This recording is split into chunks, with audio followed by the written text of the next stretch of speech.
Assalamualaikum warahmatullahi wabarakatuh. Perkenalkan, nama saya Indah Atika Sari, NIM PU 7125020007, Prodi D3 Kesehatan Gigi tingkat 1. Apa itu korupsi? Mengenali korupsi, pengertian korupsi secara umum. Korupsi juga diartikan sebagai tindakan setiap orang yang dengan tujuan menguntungkan diri sendiri atau orang lain atau suatu korporasi. Juga menyalahgunakan kewenangan, kesempatan atau sarana yang ada padanya karena jabatan atau kedudukan yang dapat merugikan keuangan negara atau perekonomian negara. 7 jenis korupsi, kenali dan hindari. Apa sih jenis-jenis korupsi itu? Mari kita bahas. Jenis-jenis korupsi.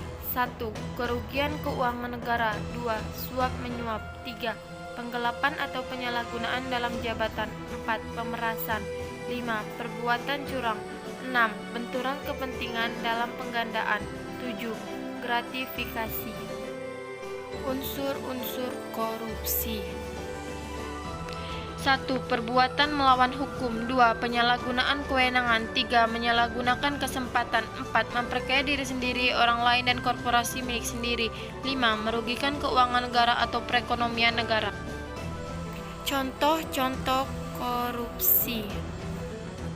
Semua pasti setuju bahwa korupsi merupakan perilaku tercela yang merugikan rakyat Indonesia.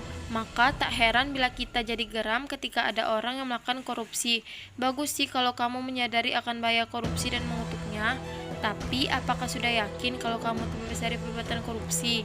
Lucu kan jadinya ketika santer mengutuk keras perilaku para koruptor, tapi kamu sendiri pernah melakukan korupsi kecil. Inilah kebiasaan-kebiasaan kecil yang mempresentasikan sebagai korupsi. 1. Menyepelekan uang kembalian. 2. Sering datang terlambat. 3. Sengaja membesarkan biaya hidup di perantauan. 4. Menggunakan fasilitas bersama untuk kepentingan pribadi. 5. Melakukan plagiarisme adalah contoh kecil korupsi. Teriak anti korupsi tapi sering ambil uang kembalian saat belanja. Kamu pernah diminta orang tua atau siapapun untuk membelikan sesuatu di toko.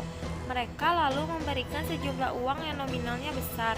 Ketika belanja, ternyata ada uang kembaliannya.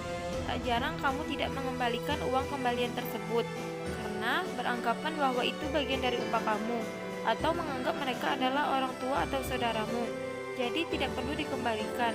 Atau juga karena nominal uang kembaliannya kecil, jadi tidak perlu dikembalikan. Percayalah, sekecil apapun nominal, tapi kalau diambil itu bisa dikategorikan sebagai penggelapan loh. Dampak korupsi. 1. Penurunan produktivitas dan lambatnya pertumbuhan ekonomi. 2. Rendahnya kualitas barang dan jasa produksi bagi publik. 3.